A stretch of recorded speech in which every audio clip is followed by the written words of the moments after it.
Hey everyone, welcome to Cricut Time. If you like this video, subscribe for more project ideas and tutorials on all things Cricut. For today's tutorial, I will show you how to make your own sweater using iron-on vinyl. For this project, all you need is a shirt, some iron-on vinyl, and either a heat press or an iron. Let's start out in Design Space.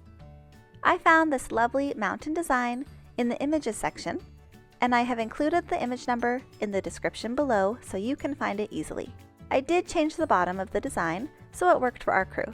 When you're making a sweater or shirt, make sure you measure in advance to decide how big you want your design.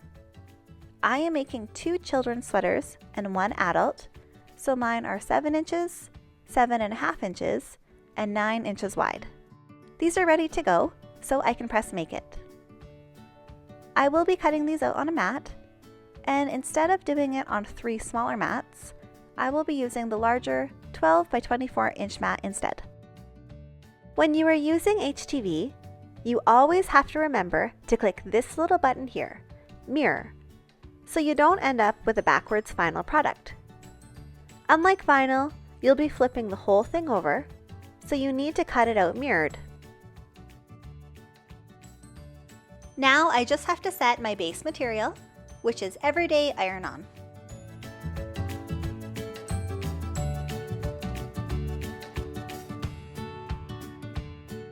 For this project, I'll be using Cricut's Everyday Iron-On Vinyl in white. This is also called Heat Transfer Vinyl, or HTV for short. I'll just cut out a piece of HTV a bit larger than my design. If you haven't used HTV before, there are 2 different sides. The shiny side is the carrier sheet, kind of like transfer tape, and the more matte side is the actual vinyl. I'll put it down on a green mat and make sure that I have the shiny side down on the mat. I'll use my brayer to stick the vinyl down smoothly to the mat. Now I'll pop it into my Maker 3. You can use a Cricut or Silhouette for this step. Next, I can use my weeder tool to pull off the background.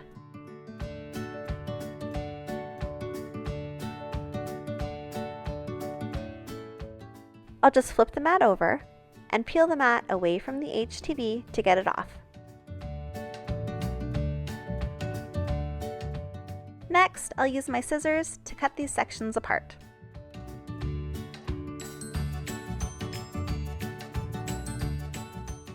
Put down either a heat mat or a towel. The first thing I need to do is take a lint roller and remove any loose fibers where the HTV will go. Prep your shirt by giving it a quick 5-second press with your heat press.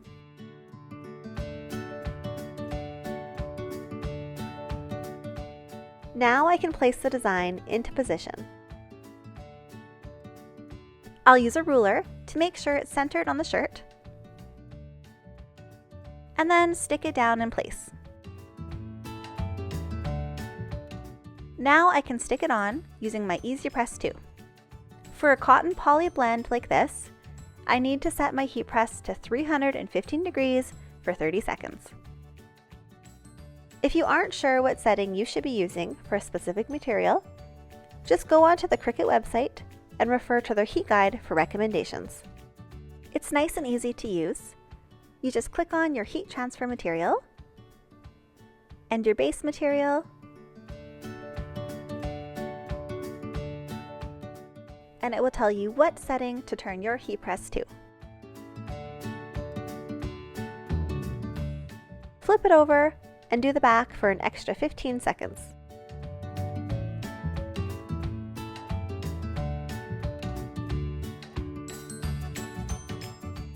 I just need to wait a minute and make sure it's cool to the touch, and then I can pull off the carrier sheet.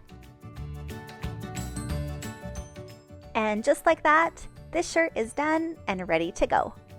Well, thanks for watching, and I hope this video gives you everything you need to go and try making your very own shirts and sweaters yourself. If you liked this video, don't forget to subscribe for more project ideas and tutorials on all things Cricut.